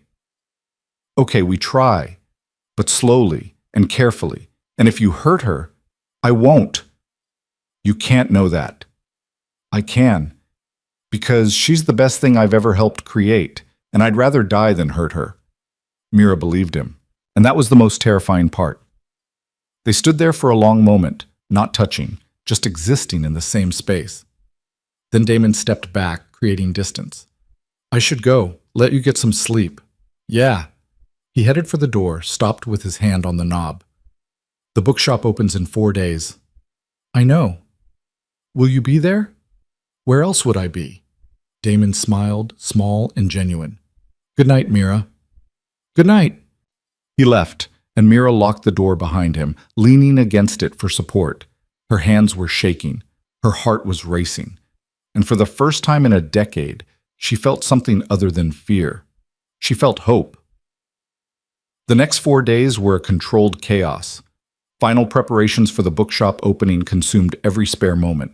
Mira took a personal day from work to help with last-minute details, and Lena recruited half her class to make promotional posters. Damon worked 16-hour days, getting the register system operational, training the 2 part-time employees he'd hired, and obsessively rearranging displays. Mira watched him work with a kind of bemused affection, recognizing the perfectionism she'd once found charming and then infuriating. It's a bookshop, not a museum, she said on the 3rd day, finding him debating the placement of a display table for the 5th time. It needs to flow. People need to move through the space naturally. People will move however they want. Stop overthinking. I don't overthink. You absolutely overthink. You once spent 40 minutes deciding which coffee maker to buy. It was an important decision. It was a coffee maker. Damon shot her a look that was almost playful. Some of us appreciate quality. Some of us appreciate getting coffee before noon. Lena, who was organizing the children's section nearby, called out, "You two sound married." Both Damon and Mira froze. "We're not," Mira said quickly. "I know, but you bicker like you are." "We're just co-parenting," Damon supplied. "And business partners, sort of." "Right, that." Lena rolled her eyes. "Whatever you say." The night before the opening, Mira found herself alone in the bookshop at 10 p.m. doing a final walkthrough. Damon had gone to pick up the pastries they'd ordered for the event, and Lena was at home with Mrs. Chen, already asleep. The space looked good. Better than good. The shelves were full, the lights cast a warm glow, and the reading nook Lena had designed looked like something out of a magazine. It was a real business, a real accomplishment, and Damon had built it for them. The door chimed and Mira turned to find him balancing 3 boxes of pastries and 2 coffee cups. "Thought you might still be here," he said, setting everything on the counter. "Couldn't sleep." "Me neither." He handed her a coffee. "Decaf. I remember you don't do caffeine after 6. Mira took it, surprised he'd remembered. "Thanks." They stood there, sipping coffee in comfortable silence, and Mira felt something settle in her chest. Not resolution exactly, but maybe the beginning of it. "I'm proud of you," she said quietly, "for building this, for seeing it through." Damon looked at her, and there was something vulnerable in his expression. "I couldn't have done it without you." "Sure you could have." "No, I needed this. Needed something to prove I could create instead of destroy. And I needed you to witness it, to see that I'm trying to be better." "You don't need to prove anything to me." "Yes, I do. You and Lena, you're everything. And I spent 10 years being the worst version of myself. So yeah, I need to prove I'm different now, that I'm worth the risk you're taking." Mira set down her coffee, crossed the space between them. She reached up, framing his face with her hands, feeling the roughness of his jaw beneath her palms. "You're worth it," she said. "Even when you're infuriating, even when I'm scared, you're worth it." Damon's eyes closed, and he leaned into her touch like a man starving for affection. "I don't deserve you." "Probably not, but you're stuck with me anyway." He laughed, soft and broken, and pulled her into a hug that felt like coming home. They stayed like that for a long time, just holding each other in the quiet bookshop, surrounded by stories waiting to be read.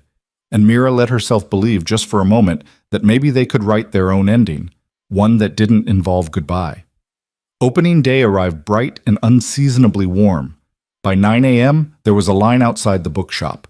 Local residents, curious strangers, parents with children, all waiting to see what Damon Varga had built. Lena stood at the door in her best dress, holding a pair of oversized scissors for the ribbon-cutting ceremony she'd insisted on. Damon stood beside her, looking overwhelmed and terrified and proud all at once. Mira hung back, camera in hand, capturing the moment. "Ready?" Lena asked. "As I'll ever be," Damon said. "Good. Because I wrote a speech." "Of course you did." Lena cleared her throat, projecting her voice like she was performing for a stadium instead of a crowd of 30. "Welcome to Halden and Varga Books. We're a family business dedicated to bringing stories to everyone. My mama always says books are how we understand each other, and She paused, glanced at Damon. "My dad built this place so we could share that with all of you, so thank you for being here. Now let's cut this ribbon and sell some books." Mira's breath caught on the word dad. She saw Damon's hand tremble as he helped Lena cut the ribbon, saw the way he blinked rapidly like he was fighting tears. The crowd applauded and the doors opened, and suddenly the shop was full of people browsing shelves and asking questions and buying books. It was chaos. Beautiful, messy chaos. Mira worked the register, Damon handled recommendations, and Lena appointed herself official tour guide, showing everyone the reading nook and explaining the organizational system she'd helped design. By noon, they'd sold 60 books. By 3 p.m., over 100. And by closing time, the shelves looked noticeably emptier. When the last customer left, Lena collapsed dramatically in the reading nook. "I'm exhausted." "You did great," Damon said, locking the door. "We all did great." Lena looked at Mira. "Right, Mama?" "Right. So does this mean we're keeping the bookshop?" Damon laughed. "Yeah, we're keeping it." "Good, because I already told my friends this is where they should buy all their books." "Aggressive marketing. I like it." Lena yawned, snuggling deeper into the pillows. "Can we just stay here tonight? I don't want to move." "We have to go home eventually," Mira said. "But not yet. Just a little longer." So they stayed. Mira and Damon sat on the floor near the reading nook, backs against the wall, while Lena dozed between them. The shop was quiet except for the occasional creak of old wood and the hum of the refrigerator in the back room. "She called me Dad," Damon said softly. I heard. I didn't expect. She loves you, even when she's trying not to. I love her too, so much it scares me. Mira looked at him. Good. Love should be a little scary. Is that what this is? Between us? I don't know. Maybe. I'll take maybe. They sat in silence, shoulders touching, and Mira let herself imagine a future where this was normal, where they were a family, messy and complicated and real. It wasn't forgiveness. Not yet, but it was close. Spring arrived with a vengeance. The bookshop settled into a rhythm, busy weekends, steady weekday traffic, and Lena spending every afternoon after school organizing shelves and interrogating customers about their reading preferences. Damon hired a college student named Maya to help with the register, and the shop became a fixture in the neighborhood, the kind of place people stopped by just to browse. But beneath the routine, tension simmered between Mira and Damon. They worked together efficiently, co-parented smoothly, and maintained careful boundaries that were starting to feel more like walls. They hadn't talked about the kiss, or the almost confessions, or what happened next, and Mira was starting to realize that avoiding the conversation was its own kind of cowardice. 3 weeks after the opening, Lena's spring recital loomed. She'd been practicing obsessively, her violin case a permanent fixture on the kitchen table. The piece she'd chosen was complicated, something about lost love and redemption that made Mira's chest tight every time she heard it. It's too advanced, Mira said one evening, listening to Lena struggle through a particularly difficult passage. That's why I'm practicing. But what if you're not ready? Lena lowered her violin, giving Mira that look, the one that said she knew exactly what they were really talking about. Mama, it's okay to try hard things even when you might fail. That's how you get better. When did you get so wise? I've always been wise. You just weren't listening. Mira threw a dish towel at her, and Lena laughed, going back to her practice. But the words stuck. Because Lena was right. Mira had been so focused on protecting herself from failure, from getting hurt again, that she'd stopped taking risks, and maybe it was time to be as brave as her 9-year-old daughter. The night of the recital, Mira arrived early to help set up. The school auditorium buzzed with nervous energy, parents adjusting cameras, students warming up in corners, teachers corralling chaos. Mira found Lena backstage, pacing like a caged animal. You're going to be great, Mira said. What if I mess up? Then you keep playing. That's what professionals do. I'm not a professional. I'm 9. You're the best 9-year-old violinist I know. I'm the only 9-year-old violinist you know. Mira pulled her into a hug. You're going to be amazing, and even if you're not, I'll still be proud of you. Lena squeezed back, then pulled away, straightening her dress. Is Damon coming? He said he'd be here. Good. I told him front row, center seat. If he's late, I'm demoting him from dad to guy I occasionally tolerate. Mira bit back a smile. I'll make sure he knows the stakes. She left Lena with the other performers and headed to the auditorium. The front row was filling up fast, but the center seat sat empty, a coat draped over it. Damon's coat. Mira's heart did something complicated as she slid into the seat beside it. He'd gotten here early to save seats, had thought ahead, had kept his promise. 5 minutes before the recital started, Damon appeared, slightly breathless, carrying flowers. Sorry, traffic.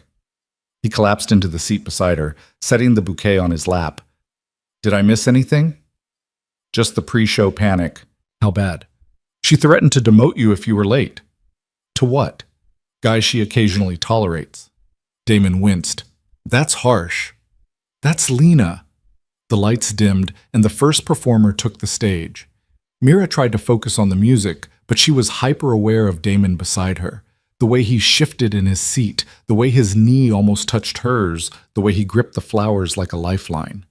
When Lena's name was called, they both sat up straighter. She walked onto the stage looking tiny and terrified and impossibly brave. Her violin looked huge in her small hands. She settled into position, took a breath, and began to play. The first notes were shaky. Mira's hands clenched in her lap. But then Lena found her rhythm, and the music transformed. It was raw and emotional and technically imperfect, but it told a story about loss and hope, and people finding their way back to each other. Mira's eyes burned, Beside her, Damon had gone very still, barely breathing. Halfway through, Lena hit a wrong note. Stumbled. For half a beat, Mira thought she might stop.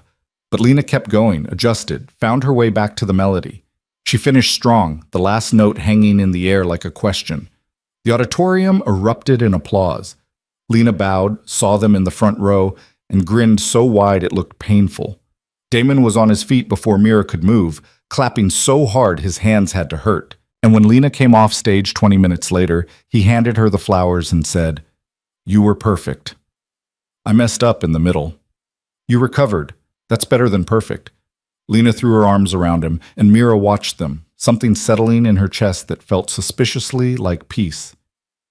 They went for ice cream after, Lena's choice, her tradition after every performance. The three of them crowded into a booth at the old parlor on Main Street, and Lena talked nonstop about the recital, dissecting every moment with the intensity of a professional critic. And then Jacob dropped his bow during his solo, and I felt so bad for him, but also it was kind of funny because he just stood there staring at it like it betrayed him. Damon snorted into his coffee. Poor kid. I know, but also always have a backup plan. That's what Mama taught me. Smart advice. Ooh, she's full of smart advice, like don't touch the stove and vegetables won't kill you, and feelings are complicated but you still have to deal with them. Mira choked on her water. I don't sound like that. You absolutely sound like that. I'm inspiring. You're preachy. Lena Grace Halden. Kidding! You're very inspiring and wise and I love you. Lena grinned, then turned to Damon. You should tell Mama she's inspiring. She needs to hear it more. Damon's gaze settled on Mira, warm and steady. Your mama is the most inspiring person I've ever met. See? He gets it. Mira felt heat climb her neck. Can we please talk about literally anything else? Nope. I'm on a roll. Lena scooped up another spoonful of ice cream. So when are you two going to admit you like each other? Mira nearly dropped her spoon. What? You heard me. You're always looking at each other when you think the other one isn't watching. It's obvious. Lena, and I'm 9, not blind. So just tell each other already. The tension is exhausting. Damon was doing a terrible job of hiding his smile. She makes a good point. Don't encourage her. I'm just saying she's very perceptive. I'm extremely perceptive, Lena agreed. It's a gift. Mira looked between them, saw the matching expressions of barely contained amusement, and realized she'd lost control of this conversation entirely. Fine. You want honesty? Here's honesty. She looked at Damon. I don't know what this is between us. I don't know if I'm ready, and I'm terrified of getting hurt again. But Lena's right. I do like you, and I think maybe we should figure out what that means. The amusement drained from Damon's expression, replaced by something raw and hopeful. Okay. Okay? Yeah. We'll figure it out, together. Lena pumped her fist in the air. But finally took you long enough. We're not together, Mira clarified. We're just talking about maybe being together. That's adult code for you're totally going to be together, but you're scared to admit it. When did you become a relationship expert? I read a lot. Romance novels are very educational. You're 9. You shouldn't be reading romance novels. Too late. I've already read 6. Mira made a mental note to monitor Lena's library choices more carefully. But looking at her daughter's delighted expression, at Damon's quiet smile, she couldn't bring herself to regret this moment. Messy and imperfect as it was, it felt like progress. The following week, Damon asked Mira to dinner. Not a family dinner, not a bookshop planning session, an actual date. Like, with just the two of us? Mira asked, hating how uncertain she sounded. Unless you want to bring Lena. She'd probably insist on chaperoning. She probably would. They settled on Saturday night. Lena would stay with Mrs. Chen, who was thrilled to be part of what she called the reunion tour. Mira tried on 4 different outfits before settling on dark jeans and a green sweater that Lena declared perfect, but not trying too hard. Damon picked her up at 7, looking nervous in a way that made him seem younger. He took her to a small Italian place on the edge of town. Quiet, intimate, the kind of restaurant that existed for conversations. They sat across from each other, and for the first 5 minutes, neither spoke. The silence stretched, awkward and heavy, until Mira couldn't take it anymore. This is weird, she said. So weird. We've done this before, had dinner, talked. Why is it weird now? Because the stakes are higher, Damon said quietly. Last time, we were just two people who liked each other. Now we're two people trying to figure out if we can build something real after everything that happened. Mira traced the rim of her water glass. What if we can't? Then at least we'll know, but I don't think that's how this ends. You sound very confident for someone who destroyed us the first time. Damon flinched but didn't look away. You're right, I did. And I'll spend the rest of my life trying to make up for it. But I need you to know I'm not that person anymore. I'm not running. I'm not making decisions for you. I'm here, and I'm asking you to give us a real chance. Mira wanted to say yes immediately, wanted to leap across the table and kiss him and pretend the past didn't exist. But she'd learned the hard way that feelings weren't enough. I need time, she said. I need to see that this is real, that you're committed, not just to Lena, but to me, to us. How much time? I don't know. However long it takes for me to trust you again. Damon nodded slowly. I can do that, but I need something from you too. What? Stop protecting yourself so hard that you don't let me in. I know I hurt you. I know I broke your trust.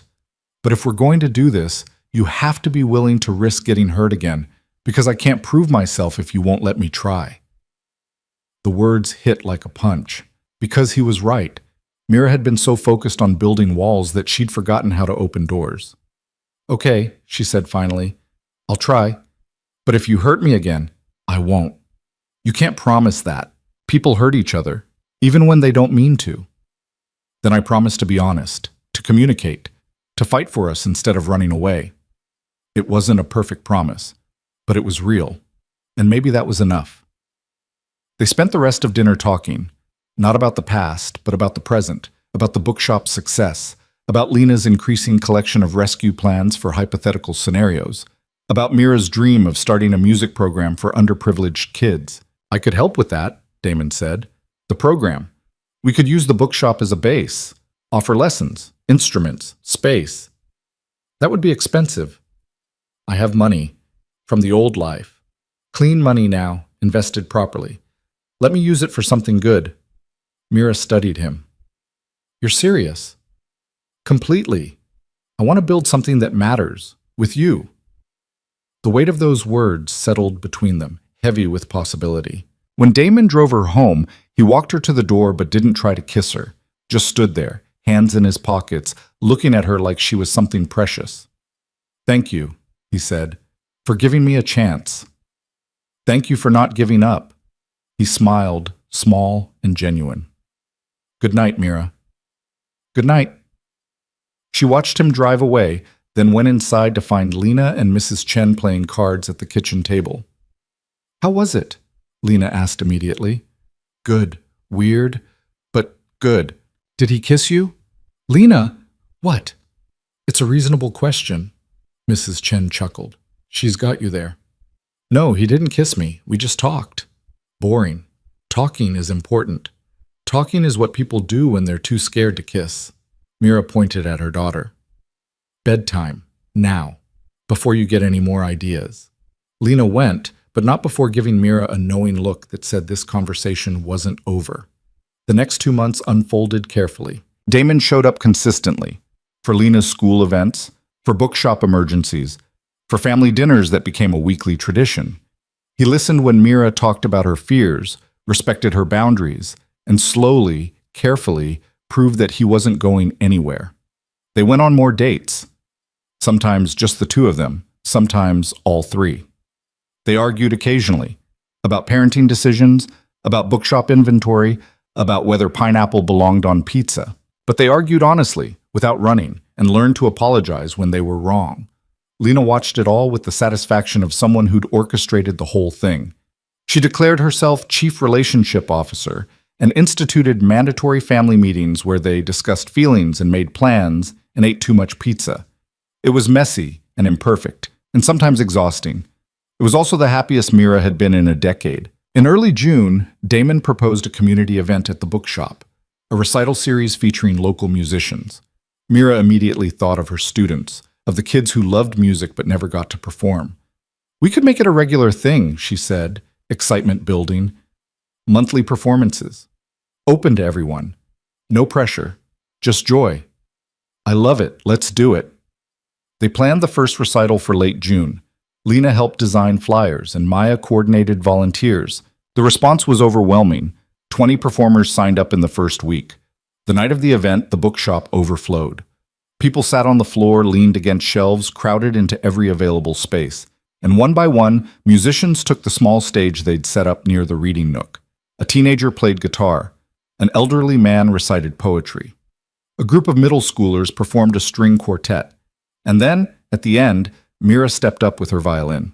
She hadn't performed in years, hadn't wanted to, but standing there, in the bookshop they'd built together, surrounded by her daughter and the man she was learning to love again, it felt right.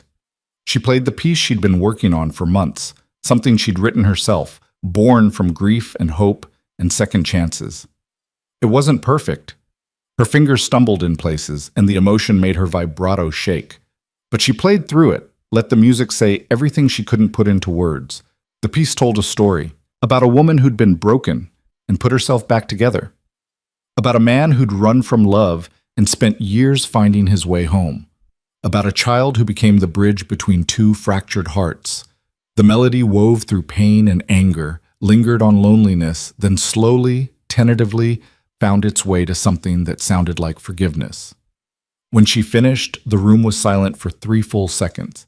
Then Lena started clapping, fierce and proud, and everyone joined in. Mira lowered her violin and looked at Damon in the front row. He was crying. Actually crying, tears streaming down his face, and he didn't bother wiping them away. Their eyes met, and Mira saw everything she needed to see: love, regret, hope, and a promise that this time he meant it. After the recital, after everyone left and Lena fell asleep in the reading nook, Mira and Damon sat together on the floor, backs against the counter. "That was beautiful," Damon said quietly. "Your piece. It was about us, about breaking and healing and trying again." "I know." He reached for her hand, laced their fingers together. "I heard every word you couldn't say." Mira turned to face him. "I'm ready." "For what?" "To stop being scared, to stop waiting for you to leave, to trust that this is real." Damon's breath caught. "Are you sure?" "No, but I'm doing it anyway, because Lena's right. Love is about showing up and choosing each other, even when it's hard, especially when it's hard." He cupped her face with his free hand, thumb brushing her cheekbone. "I love you. I've loved you since the day I met you, and I'll love you until the day I die. That's not dramatic, it's just true." "I love you too," Mira whispered, "and I'm terrified, but I'm choosing you anyway." Damon closed the distance between them, and this time when they kissed, it wasn't desperate or afraid. It was certain, a promise made without words, sealed with breath and touch and time. When they pulled apart, Lena's voice drifted from the reading nook. "Finally, I thought you'd never get there." "You're supposed to be asleep," Mira called. "I'm supervising. Someone has to make sure you don't mess this up." Damon laughed, the sound bright and free. "We've got a built-in chaperone for life. Lucky us. The luckiest." They stayed there until Lena actually fell asleep, then carried her to the car together and drove home as a family. Over the next year, they fell into a rhythm that felt less like falling and more like building. Damon moved into a house 3 blocks from Mira's rental, close enough for spontaneous dinners, but separate enough to maintain boundaries. They dated properly, took their time, learned each other's new patterns and old wounds. The music program launched in September. They started with 6 students and grew to 20 by December. Damon funded instruments, Mira taught lessons, and Lena appointed herself assistant instructor, helping younger kids tune their violins and offering encouragement with the authority of someone twice her age. The bookshop thrived. They added a coffee bar in the corner, expanded the children's section, and hired 2 more part-time employees. The monthly recitals became a community fixture, drawing musicians from 3 towns over. And slowly, carefully, Mira and Damon rebuilt what they'd lost. They had their first real fight in October. About money, of all things. Damon wanted to pay off Mira's student loans, and she'd refused, insulted that he thought she needed rescuing. I'm not trying to rescue you, he'd said, voice tight. I'm trying to help. I don't need your help. I've been handling my own finances for 10 years. I know, but we're partners now. Isn't that what partners do? Partners ask before making unilateral decisions. Partners don't just swoop in and fix things. They'd gone to bed angry that night, in their separate houses, and Mira had lain awake convinced she'd made a mistake, that they were too broken, too scarred, too fundamentally damaged to make this work. But the next morning, Damon had shown up with coffee and an apology. You're right, I overstepped. I was trying to ease your burden, but I should have asked first. I'm sorry too for assuming the worst, for not hearing what you were actually saying. So we're okay? We're learning. That's better than okay. They'd made a rule after that. When they fought, they talked it through within 24 hours. No running, no silence, just honesty, even when it hurt. In December, Lena turned 10. They threw her a party at the bookshop, complete with a treasure hunt through the stacks and enough cake to feed half the town. Watching Lena open presents surrounded by friends, Mira felt something click into place. This was what she'd been fighting for. This moment, this joy, this family. That night, after the party, after Lena had gone to bed buzzing with sugar and happiness, Damon sat with Mira on her porch. I want to ask you something, he said. Okay. Not yet. I'm going to. Ask you something, soon, but I wanted to give you a heads up. Mira's heart started racing. Are you talking about what I think you're talking about? Probably, but I'm not doing it now because you look terrified and I don't want the answer to be no. I'm not terrified. You're gripping that coffee mug like you're trying to strangle it. Mira looked down, realized he was right, and loosened her hold. Okay, maybe a little terrified. Of me? Or of marriage? Of messing this up? We're good right now. What if we change things and it all falls apart? Damon took the coffee mug from her hands, set it aside, and held both her hands in his. We've already survived the worst thing that could happen to us. We survived me leaving. We survived 10 years apart. We survived rebuilding from nothing. Whatever comes next, we can handle it. You can't know that. I can, because we're not the same people we were. We've learned how to fight fair, how to apologize, how to choose each other even when it's hard. That's not going to change because we sign a piece of paper. Is that your pitch? It's just a piece of paper? No, my pitch is that I want to spend the rest of my life with you. I want to wake up next to you and argue about coffee makers and watch Lena grow up and build something that matters. And I want to do it officially, with witnesses and cake and a ridiculous ceremony that Lena will insist on planning. Mira felt tears prick her eyes. She would absolutely insist on planning it. She'd probably write the vows and critique our outfits and make a spreadsheet. They laughed together, and the fear that had been clawing at Mira's chest started to ease. I'm not saying no, she said quietly, but I'm not saying yes yet either. I need a little more time. Take all the time you need. I'm not going anywhere. 6 months later, on a warm June evening, Mira made her decision. They were at the bookshop, setting up for another recital. Lena was arranging chairs, Damon was testing the sound system, and Mira was watching them work together with the easy familiarity of people who'd done this 100 times. This was her life. This strange, beautiful, imperfect life they'd built from the wreckage of the old one, and she wanted to keep it. Damon, she called across the shop. He looked up, saw something in her expression, and immediately crossed to her. What's wrong? Nothing. Everything's right. That's the problem. I'm not following. Ask me. His eyes widened. Now? Now. We're in the middle of setup. Lena's right there. People are going to start arriving in 20 minutes. I don't care. Ask me now. Damon glanced at Lena, who'd stopped working and was watching them with poorly concealed excitement. He looked back at Mira, took a breath, and dropped to one knee right there in the middle of the bookshop.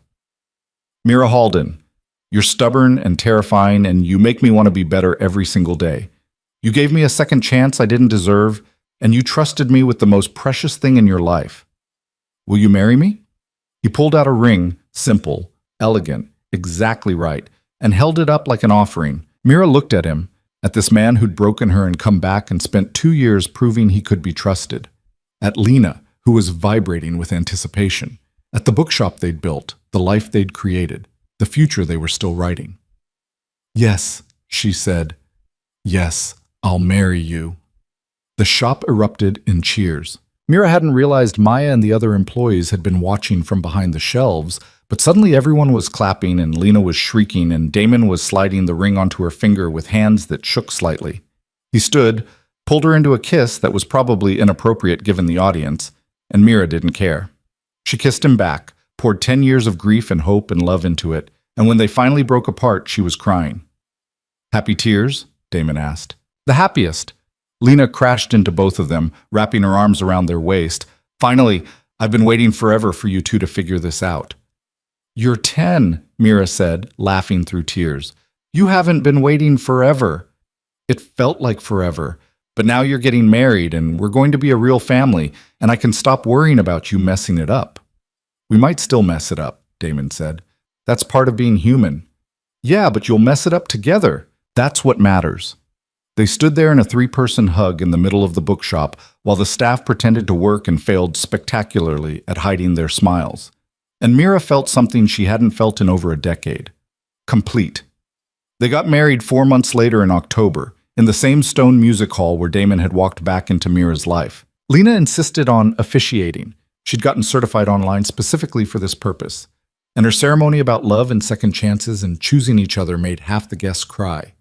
The reception was at the bookshop, because where else would it be? Dancing between bookcases, cake in the reading nook, toast that went on too long and meant everything. Mrs. Chen gave a speech about watching them rebuild their lives. Maya talked about the power of books and second chances.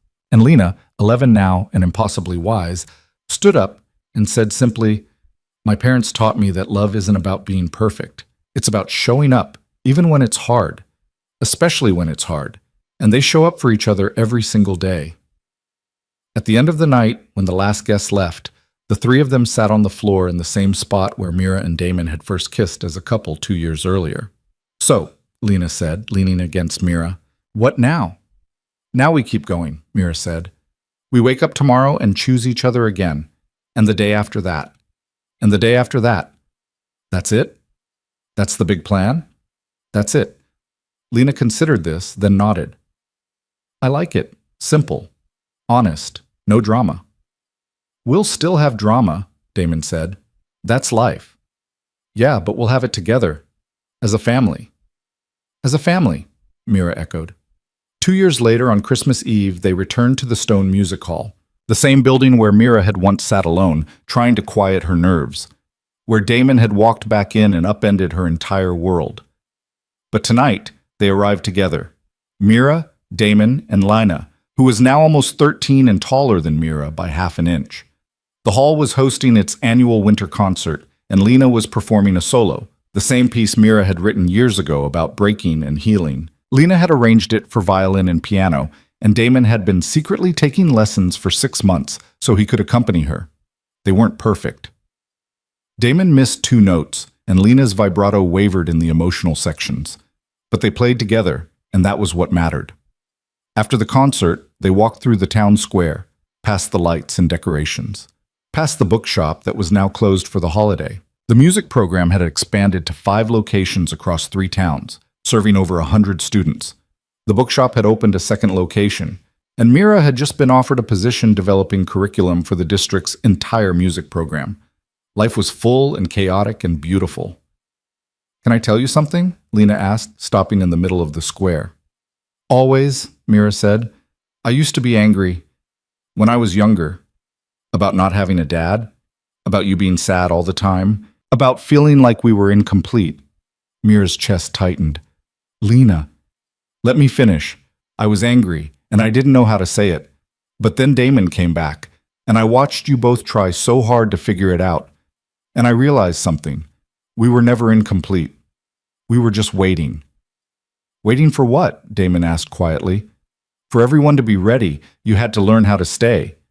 Mama had to learn how to trust again. And I had to learn that families come in all different shapes, and none of them are wrong." She looked between them, this child who'd somehow become wiser than both of them combined. "So thank you for fighting for this, for fighting for us, for showing me what it looks like when people choose love even when it's hard." Mira couldn't speak. Damon's hand found hers, and they stood there in the square, surrounded by Christmas lights and the ghosts of who they used to be. "We love you," Damon said, voice rough. "More than anything." "I know. I love you too, both of you, even when you're embarrassing." "We're not embarrassing," Mira managed. "You're holding hands in public and crying. That's the definition of embarrassing." "Fair point." They walked home together through the cold December night, three people who'd found each other through pain and stayed because of choice. And when they reached the house, their house now, the one they'd bought together last spring, Lena stopped at the door. "You know what the best part is?" she asked. "What?" Mira said. "This is just the beginning. We get to keep doing this, keep choosing each other, keep building this weird, messy, perfect family." "It's not perfect," Damon said. "No, but it's ours, and that's better." She was right. It wasn't perfect. There would be more fights, more challenges, more moments of doubt and fear, but they'd face them together, these three people who'd learned that love wasn't about perfect beginnings or guaranteed endings. It was about showing up, about choosing each other, about building something real from broken pieces. And as they walked inside, ready for whatever came next, Mira realized she wasn't afraid anymore. Because this, messy and imperfect and absolutely real, was exactly what she'd been searching for. Home.